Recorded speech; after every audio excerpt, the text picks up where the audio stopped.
अस्सलाम वालेकुम। Anatomy and physiology, मैं आपकी लेक्चर उमना यामीन। ठीक है, आप लोगों को एनाटॉमी एंड फिजियोलॉजी मैं पढ़ाऊंगी, इसके अलावा बायोकेमिस्ट्री मैं पढ़ाऊंगी और माइक्रोबायोलॉजी भी मैं पढ़ाऊंगी। ठीक है, एनाटॉमी एंड फिजियोलॉजी आप लोगों के फर्स्ट ईयर की बहुत इंपॉर्टेंट बुक है। ठीक है, ये सबसे ज़्यादा बड़ी बुक है, लेकिन ये इस बहुत ज़्यादा इजी है। मतलब जिसने अगर फर्स्ट ईयर सेकेंड ईयर की हुई है ना, उसके लिए तो बहुत ज़्यादा आसान है। वैसे सिलेबस उनसे ऑलमोस्ट मैट्रिक बेस ही है। ठीक है, मतलब मैट्रिक में से ज़्यादा सिलेबस है, तो आप लोगों ने इसको बिल्कुल भी डिफिकल्ट नहीं लेना है।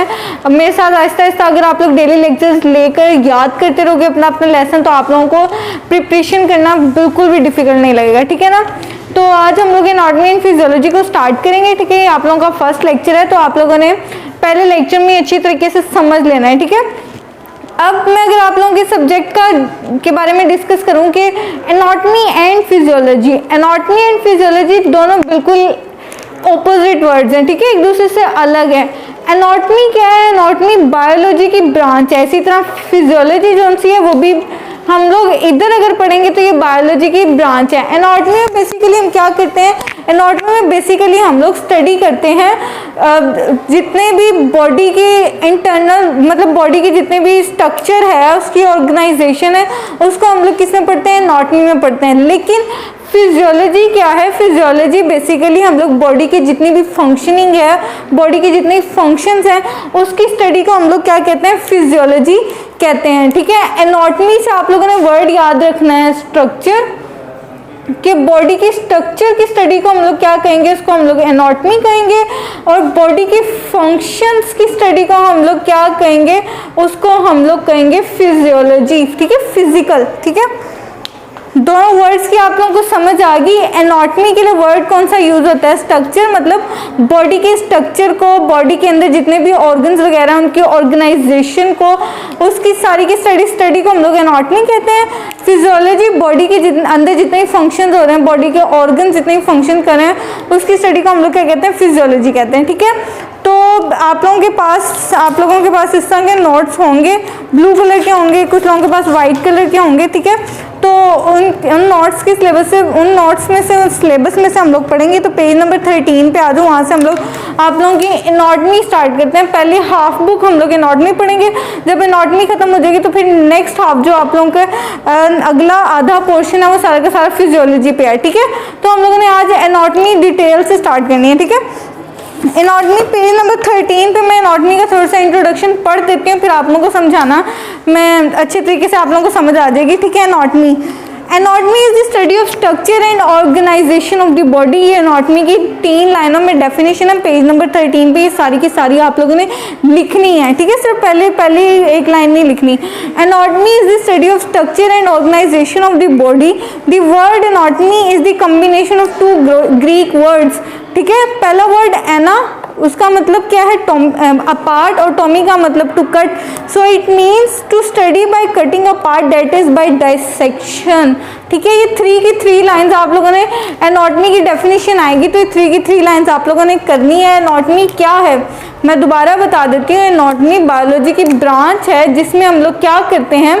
Structure and organisation of body की स्टडी करते हैं। ठीक है, in which we study the structure and organization of the body, कि बॉडी के अंदर बॉडी का स्ट्रक्चर क्या है, बॉडी के अंदर जितने भी ऑर्गन्स हैं, लीवर, किडनी, हार्ट, कहाँ कहाँ पाए जाते हैं, किस शेप में बने हुए होते हैं। हार्ट की शेप का होता है, लीवर की शेप का होता है, किडनी की शेप का होता है, यूट्रस की शेप का होता है, यूरिनरी ब्लैडर की शेप का होता है। उनके स्ट्रक्चर्स को पढ़ना। ठीक है, उनकी जिस चीज़ से वो बने हुए हैं उस सब को डिस्कस करना, उनकी मूवमेंट्स को, ये बाजू कैसे हिलता है, इस मूवमेंट को क्या कहते हैं, ये वाली मूवमेंट को क्या कहते हैं, उस स्ट्रक्चर को हम लोगों ने बेसिकली ऑर्गेनाइजेशन को डिस्कस करेंगे तो वो क्या होगा?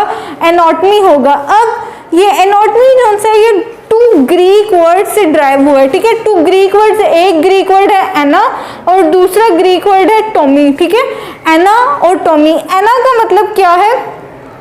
एना का मतलब है अपार्ट, अलग करके। ठीक है, डिफ्रेंशिएट, अलग करके, अपार्ट करके। टॉमी का मतलब टू कट, कट करके। ठीक है, ana means apart, tomy means to cut. इसका मतलब ये है कि एनाटॉमी जो सी है ब्रांच है ऐसी जिसमें हम लोग स्टडी करते हैं टू कट अपार्ट, अलग करके, मतलब डिसेक्शन करके, कटिंग अपार्ट करके, मतलब सर्जिकल इंस्ट्रूमेंट्स, नाइफ वगैरह यूज़ करके यहाँ से कट लगा के जितने भी इंटरनल ऑर्गन्स हैं, हार्ट को, उसके स्ट्रक्चर को पढ़ना, उस हार्ट बॉडी के अंदर से हार्ट निकाल के, लीवर निकाल के, किडनी निकाल के, उनके स्ट्रक्चर्स को पढ़ना, आगे लीवर को काट के उसके अंदर की जितने भी छोटी छोटी जो एलिमेंट्स उसके अंदर पाए जाते हैं उनको कट करके उनके स्ट्रक्चर को पढ़ना, ये सारा का सारा क्या होता है, एनाटॉमी होता है। मतलब इंटरनल स्ट्रक्चर्स को भी डिस्कस करना, बाहर से बॉडी के स्ट्रक्चर को भी डिस्कस करना, अंदर बॉडी के अंदर जितने भी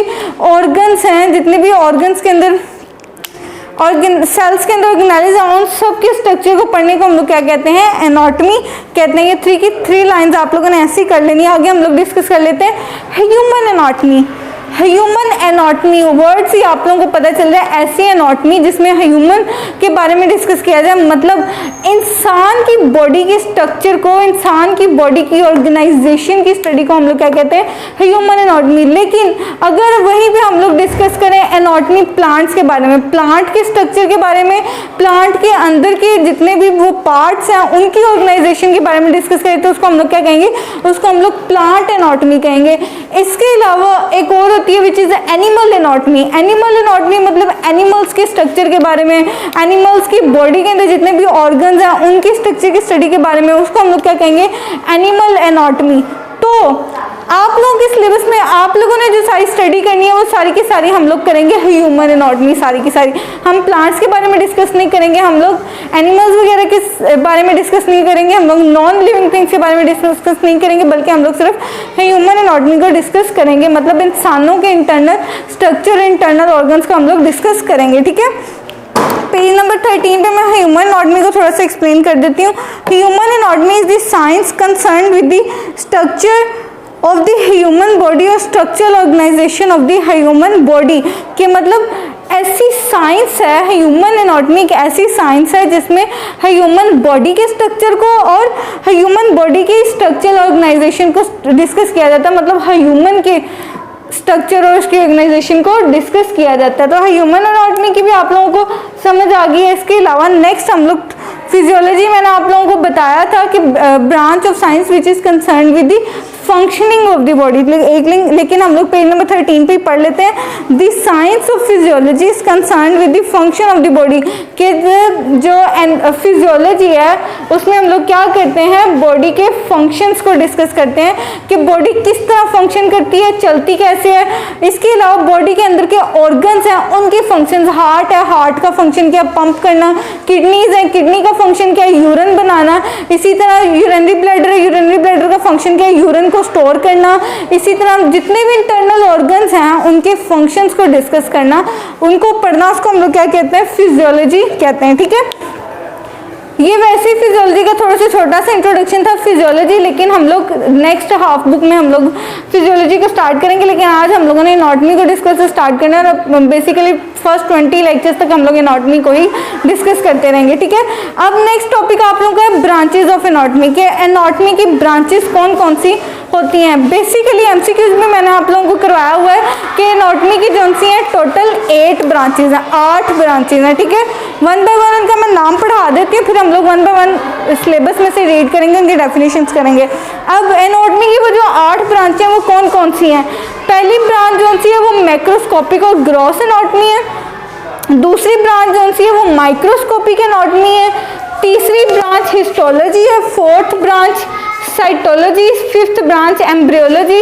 6th branch surface anatomy. 7th branch applied anatomy और 8th ब्रांच रेडियोलॉजिकल एनाटॉमी। ये 8 की 8 ब्रांचेस जो सी हैं आप लोगों को फिंगर टिप्स से याद हो, ये भी पता हो कि एनाटॉमी की कितनी ब्रांचेस हैं। एनाटॉमी की 8 ब्रांचें हैं। ठीक है, तो 1 बाय 1 हम लोग डेफिनेशंस के साथ कर लेते हैं। सबसे पहले हम लोग डिस्कस कर लेते हैं माइक्रोस्कोपिक और ग्रॉस एनाटॉमी को। ठीक है, it is the branch of anatomy which deals with the study of structure of human body parts by naked eye without the aid of microscopes। अब मैक्रोस्कोपिक और जिसका सेकेंड नेम है gross anatomy, उसमें क्या होता है, उसमें हम लोग ह्यूमन बॉडी के स्ट्रक्चर को डिस्कस करते हैं, ह्यूमन बॉडी के स्ट्रक्चर को डिस्कस करते हैं without the aid of microscope, बगैर माइक्रोस्कोप की जरूरत के, बगैर माइक्रोस्कोप की हेल्प के, माइक्रोस्कोप की मदद के बगैर अपनी नंगी आंख से, नेक्ड आई की मदद से अगर हम लोग ह्यूमन बॉडी के स्ट्रक्चर को डिस्कस करें तो वो किस ब्रांच में हम लोग डिस्कस करेंगे, मैक्रोस्कोपिक एनाटॉमी के अंदर हम लोग डिस्कस करेंगे। ठीक है, नेक्स्ट पेज पे आ जाओ, पेज नंबर 14 पे।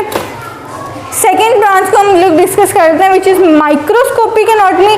तो माइक्रोस्कोप से आप लोगों को माइक्रो से समझ आ रही है, माइक्रो का मतलब माइक्रोस्कोप की मदद, माइक्रोस्कोप की मदद से ह्यूमन बॉडी के स्ट्रक्चर को डिस्कस करने को हम लोग क्या कहते हैं, माइक्रोस्कोपिक एनाटॉमी कहते हैं। ठीक है, in this branch we study the structure with the help of microscope, कि बॉडी के स्ट्रक्चर को हम लोग डिस्कस करेंगे लेकिन माइक्रोस्कोप की मदद से। ठीक है, थर्ड ब्रांच कौन सी है, हिस्टोलॉजी। हिस्टोलॉजी में क्या होता है, deals with the study of microscope details of tissue that make human body. Histology में क्या होता है, हिस्टोलॉजी में ये होता है कि हम लोग टिश्यूज़ की स्टडी करते हैं। ठीक है, डिटेल में हम लोग टिश्यूज़ की स्टडी करते हैं जो ह्यूमन बॉडी को बनाता है। ठीक है, ह्यूमन बॉडी को बेसिकली टिश्यूज़ बनाते हैं, उन टिश्यूज़ की स्टडी को हम लोग क्या कहते हैं, हिस्टोलॉजी कहते हैं। ठीक है, एनाटॉमी की ब्रांच है हिस्टोलॉजी। टिश्यूज़ को हम लोग कट करके, इसको हम लोग डायसेक्शन करके टिश्यूज़ को डिटेल में पढ़ते हैं, तो वो किस ब्रांच के अंदर पढ़ते हैं, वो हम लोग हिस्टोलॉजी वाली ब्रांच के अंदर पढ़ते हैं। ठीक है, नेक्स्ट जो सी ब्रांच है वो है साइटोलॉजी। साइटोलॉजी सी से आप लोगों ने याद रखना है, साइटोलॉजी सी से मतलब सेल, कि मतलब सेल की जितनी भी स्टडी होगी, सेल के जितना भी स्ट्रक्चर होगा, उसके अंदर की जितनी भी ऑर्गेनेल्स होंगे, सारी की सारी जितनी भी डिस्कशन होगी सेल से रिलेटेड, वो किस ब्रांच में पढ़ी जाएगी, एनाटॉमी की, वो साइटोलॉजी के अंदर पढ़ी जाएगी। लॉजी का मतलब स्टडी ऑफ। ठीक है, उसके बाद नेक्स्ट जो सी आप लोगों की फिफ्थ ब्रांच है वो है एम्ब्रियोलॉजी, एम्ब्रियो। ठीक है, it is the branch of anatomy that deals with the study, it is the branch of anatomy which deals with the study of embryo. ठीक है, एम्ब्रियो क्या होता है मैं बता देती हूँ, एक बार एम्ब्रियो की डेफिनेशन पढ़ लो। अ ह्यूमन बीइंग और animal in an early stage of development either in its mother's uterus or in an egg or a plant that is developing in a seed is called embryo।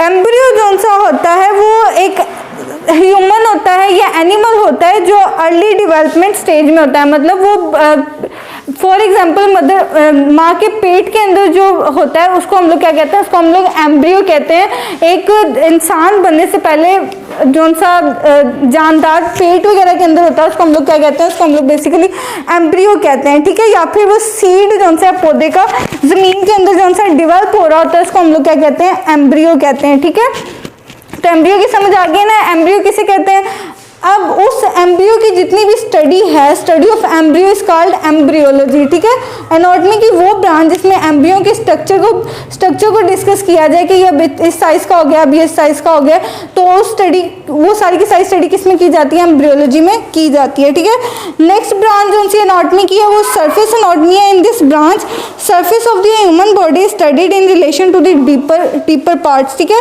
Hints it enables us to locate the internal structures from the surface of the body. Surface anatomy is of paramount importance in the physical examination and the surgery। अब surface anatomy इसका second name जौन सा है वो है topography. ठीक है, surface anatomy के लिए जो दूसरा वर्ड इस्तेमाल होता है वो होता है टोपोग्राफी। ठीक है, इसमें क्या होता है कि सरफेस को देखने की मदद से ही हम लोग अंदाज़ा लगा लेते हैं कि जो ह्यूमन बॉडी है उसका जौन सा ये वाला ऑर्गन है वो यहाँ पे पाया जाता है, ये वाला ऑर्गन यहाँ पे पाया जाता है, ये वाला ऑर्गन यहाँ पे पाया जाता है। मतलब हम लोग एनाटॉमी इस तरीके से पढ़ते हैं, एनाटॉमी हम लोग इस तरीके से पढ़ते हैं कि हम लोगों को पता होता है कि ये वाला ऑर्गन जौन सा है यहाँ पे पाया जाता है और ये वाला ऑर्गन जो है यहाँ पे पाया जाता है। मतलब हम लोग उन ऑर्गन्स की लोकेशन को अच्छे तरीके से सरफेस एनाटॉमी में पढ़ते हैं। तो इस तरीके से हम लोग किसी सामने वाले आदमी को देखें तो हम लोग उसको देख के हम लोग बता सकते हैं कि हार्ट जो सा वो राइट साइड पे होता है, जो लीवर है वो इस साइड पे पाया जाएगा, जो यूरिनरी ब्लैडर वो यहाँ पे, जो किडनीज है वो यहाँ पे हैं। तो इस तरीके से हम लोग सरफेस पे ह्यूमन की सरफेस से अंदाज़ा लगा लेंगे, पता लग जाएगा हमें कि ये ऑर्गन्स इधर इधर पाए जाते हैं। ठीक है, without dissection, dissection cut cutting करने के बगैर ही हमें पता चल जाएगा कि ये वाला ऑर्गन यहाँ पे पाया जाता है, ये वाला ऑर्गन पाया जाता है, जिसने सरफेस एनाटॉमी को अच्छी तरह से पढ़ा होगा, ठीक है। सिर्फ स्टडीड बाय द साइट, नज़र से पता चल जाएगा उसको कि ये वाला ऑर्गन यहाँ पे, ये वाला ऑर्गन यहाँ पे, ये वाला ऑर्गन यहाँ पे है, ठीक है। नेक्स्ट पेज पे आ जाओ। नेक्स्ट पेज पे हम लोग लास्ट 2 ब्रांचेस को डिस्कस कर लेते हैं। पेज नंबर 15 पर applied anatomy and radiological anatomy. Applied anatomy को अगर मैं डिस्कस करूँ तो पहले हम लोग डेफिनेशन पेज नंबर 15 से पढ़ लेते हैं। It is the direct application of facts of human anatomy to the medicine and the surgery. Applied anatomy क्या होता है? ऐसी एनाटॉमी जिसको अप्लाई कर दिया जाए, किसमें? मेडिसिन बनाने में या फिर सर्जरी करते हुए, ठीक है। अब जब हम लोगों ने एनाटॉमी पढ़ी है तो हम लोगों को पता है कि बॉडी का स्ट्रक्चर ये है, ये बॉडी के अंदर ऑर्गेनाइजेशन इस तरह हुई है, तो इस तरीके से हम लोग जो सा सर्जरी कर पाएंगे, मतलब सर्जरी करते हुए हम लोग एनाटॉमी को बेसिकली अप्लाई कर रहे हैं, तो इसको हम लोग क्या कहते हैं? अप्लाइड एनाटॉमी कहते हैं, ठीक है। Applied anatomy is usually concerned with the human structural abnormalities which are useful in medicine, especially in surgical techniques but also in clinical diagnosis. Applied anatomy जो सी है वो कहाँ बहुत ज़्यादा इंपॉर्टेंस देती है, कहाँ बहुत ज़्यादा यूज़ होती है, वो जो सी है क्लिनिकल डायग्नोसिस के लिए बहुत ज़्यादा अहम किरदार अदा करी है। मतलब क्लिनिक्स के अंदर जितनी भी डिजीज़ हैं उनको डायग्नोस करने के लिए, उनकी शनाख्त करने के लिए सर्जिकल टेक्निक्स में बहुत ज़्यादा एनाटॉमी जो सी अप्लाइड हो रही होती है, ठीक है। आगे हम लोग लास्ट ब्रांच को डिस्कस कर लेते हैं, वो कौन सी है? रेडियोलॉजिकल एनाटॉमी, ठीक है। ये एनाटॉमी की 8th ब्रांच है, एनाटॉमी की बेसिकली 8 ब्रांच है, और 8वीं ब्रांच कौन सी है? Radiological anatomy. इसमें क्या होता है? This is the study of the structure of human body date includes the use of several imagining techniques. इसमें क्या होता है? इसमें हम ह्यूमन बॉडी की स्टडी करते हैं, स्ट्रक्चर की स्टडी इस तरह करते हैं कि उसके अंदर हम लोग इमेजिनिंग टेक्निक्स को यूज़ करते हैं। जैसे हम लोग एक्सरे करवा सकते हैं, सीटी करवा सकते हैं, MRI करा सकते हैं, PET करा सकते हैं, अल्ट्रासाउंड करा सकते हैं, ठीक है। ये टेस्ट बहुत ज़्यादा कॉमन आप लोगों ने सुने होंगे। तो इन टेस्ट की मदद से अगर हम लोग ह्यूमन बॉडी के स्ट्रक्चर को डिस्कस करें तो वो किस में होती है, किस एनाटॉमी में होती है? रेडियोलॉजिकल एनाटॉमी के अंदर होती है, ठीक है। तो आई होप आप लोगों को ये 8 की 8 ब्रांचेस समझ में आ चुकी होंगी। आप लोगों को ये अच्छी तरीके से याद होनी चाहिए, क्योंकि इनमें से 2 ब्रांचेस तो ज़रूर क्वेश्चन में आती हैं, डेफिनेशन के तौर पर आ जाती हैं। 2 नंबर का शॉर्ट क्वेश्चन होता है, तो आप लोगों ने अच्छी तरीके से याद करनी है, ठीक है। तो अगर समझ ना आई हो तो क्वेश्चन जरूर कीजिएगा। अल्लाह हाफिज़।